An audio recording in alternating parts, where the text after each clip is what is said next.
lavoro di anni di preparazione di questo cammino religioso che è riconosciuto a livello non solo regionale ma anche nazionale, quindi abbiamo l'onore di iniziare ufficialmente questo percorso in questi giorni. Quindi vi ringrazio per essere venuti. Oggi vi daremo dei dettagli su questi importantissimi giorni, soprattutto su il giorno più importante per Carbonia, che sarà domenica. Paola, forse devi aggiungere qualcosa tu, e poi diamo la parola. È un'importante giornata che si inaugura un evento che è quello in coincidenza con il compleanno, con il 78esimo compleanno del nostro comune, della nostra città. È veramente un grande evento, quello che ci permette di assaggiare in minima parte il percorso di 400 km che unisce Sulcis e Tuspinese, che vede partecipi diversi enti, quindi il Parco Giovinerario, l'associazione Corso Stella, appena presentata dal dottor Rotelli, da uno dei giovani ingegneri che hanno lavorato per tracciare il percorso di rilevamento. È veramente l'idea di turismo sostenibile che cammina per la storia, per l'archeologia, turismo religioso. Noi siamo veramente contenti. Questo assaggio che faremo domenica nel nostro territorio è una delle 23 tappe che 24 tappe che uniscono Sulcis e l'anello Sulcis e Tuspinese. Lascio la parola a chi è venuto a presentare il progetto di me, se vuole dire qualcosa al dottor Rotelli. No, grazie, tutt'al più intervengo io se c'è qualche domanda sulla miniera di Servario e su quella che è stato il rapporto tra la miniera e la città. Autore del libro sulla miniera di Servario. Città e miniera che hanno vissuto insieme in simbiosi e che in effetti la miniera è stata quella che poi ha portato allo sviluppo della città.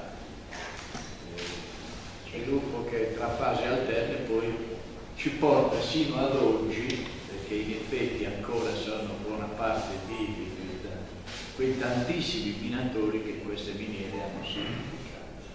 Percorriamo i loro itinerari in questo cammino di Santa Barbara. Prego, Giuliano.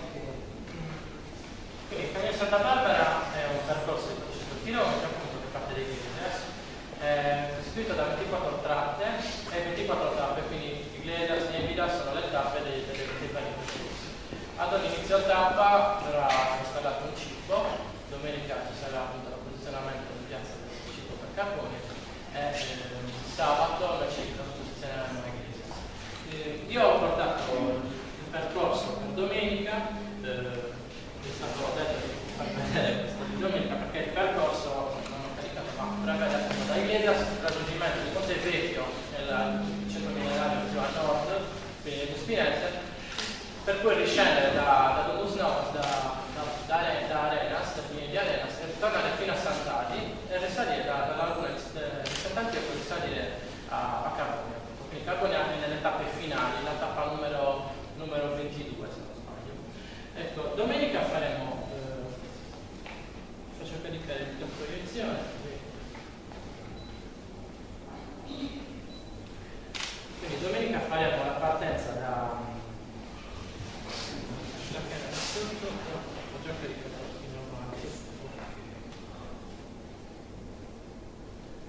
quindi la canna Cristo, scusate, ho fatto questo per essere un po' più visibile, quindi Canna Cristo è un centro archeologico di Carbonia, importante, quindi passeremo di fianco a Corso Iglesias, torneremo in piazza la Ponziano, che è la prima tappa, quindi ci sarà il posizionamento del cippo e da lì poi si parte per la miniera di Servario, si passa all'interno, quindi da via Roma, quindi dritto per il circuito intermodale, vediamo qui, si raggiunge la miniera di Servario dove ci sarà un'esibizione di Enzo Falotta. Si attraverserà la 126, praticamente si creerà virtualmente il vecchio ponte per i nieti della mia di carbone. Ascoltate dei carabinieri, si attraverserà in questo punto la 126, si raggiungerà il nuraghe Sirai, che è la vecchia cava la nuraghe tradizionale. Dal nuraghe si percorre una vecchia murattiera che è stata quasi scoperta proprio durante il rilevamento. È particolare in quanto ha questi solchi sulla pietra, sulle rocce, questi solchi di carro che testimoniano proprio la sua antichità, la sua bellezza, e ci porta direttamente in una murattiera senza grosse pendenze, molto, molto comoda, direttamente a Monte Sinai, che questo è il nuraghe, quindi subito il nuraghe si prende questa murattiera, che è secondo me molto, molto importante, molto caratteristica, perché si accollega una parte di merao, di carbone, quella parte di muro secco, molto differente dal contesto di Carbonia, ma anche molto vicina. C'è qualcosa di particolare. Quando ci siamo passati, sembra di passare in questi paesaggi del Campidano, no? della Giara, con muri a secco, molto antichi, che se non vai, appunto, con il rilevamento abbiamo scoperto nuovi paesaggi che se non ci vai a camminare non hai nessuna idea, oltre alle miniere. Ok, diciamo che principalmente è questo. Si arriva a Monte Sinai, dove ci sarà una navetta che porterà indietro i partecipanti dove abbiamo lasciato la macchina. Il percorso è di circa 9 km. Sì, voglio dire che queste murattiere fanno parte della storia precedente alla nascita della città, quindi fanno parte di questo territorio, sono storia di questa città, anche se Carbonia è giovanissima, però proprio perché nascono prima della città, ma il territorio era già ampiamente abitato prima del 1937, quindi sono murattiere ben conosciute da chi abita nel territorio e chi è appassionato di campagna, di che ricerchi. E niente, è un percorso molto interessante perché investe una storia più ampia della città, quindi stiamo parlando del 78esimo anniversario della fondazione della città di Carbonia, ma stiamo parlando di una storia ben più antica che questo cammino ricopre tutta. Sono più di 5.000 anni di storia che vengono attraversati da questo cammino religioso. Volevo aggiungere per quanto riguarda la tappa, le varie tappe, che ci sarà a Canale di Sotto il saluto del sindaco e l'associazione Pozzo Sella, che ha avviato questo percorso di nascita del cammino di Santa Barbara. In piazza ci saranno i saluti di Donna Minicare, il posizionamento della pietra miliare, quindi una cosa molto importante perché al momento se ne posizioneranno solo due, a Iglesias e a Carbonia. Successivamente poi, che sono le due città più importanti di questo percorso, delle più grandi e non importanti per altro motivo.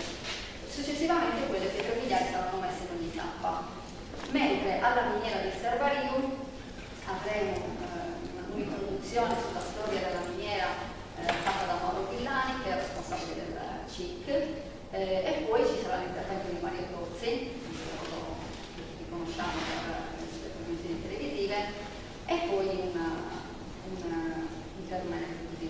un regalo da parte di Enzo Pavatta, che ci tratterrà lì, non per lunghissimo tempo, perché poi si proseguirà ancora verso il nuraghe, dove ci sarà la nostra archeologa Carla Perra, che ci descriverà il nuraghe, le ultime scoperte avvenute nel nostro nuraghe, e dopodiché si proseguirà verso Monte Sinai. Da lì, passando tra l'altro per una strada, come diceva Filippina, veramente suggestiva, da cui si vede un paesaggio affascinante che tanti abitanti di Carbonia non conoscono, perché invece merita, e che sarà da questo momento fruibile per tutti. E niente, poi torneremo in centro dove ci attenderanno vari eventi. Sì. Domande?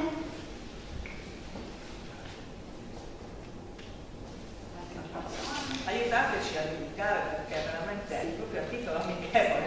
Ci teniamo che la cittadinanza goda di questo regalo. Tra l'altro, se dovesse diluviare abbiamo un piano B, quindi non scoraggiatevi. Abbiamo il piano B.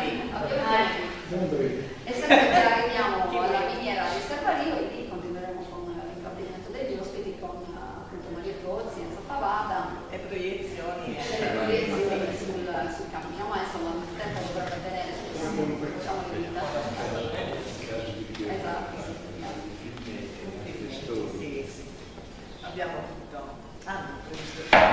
avete previsto.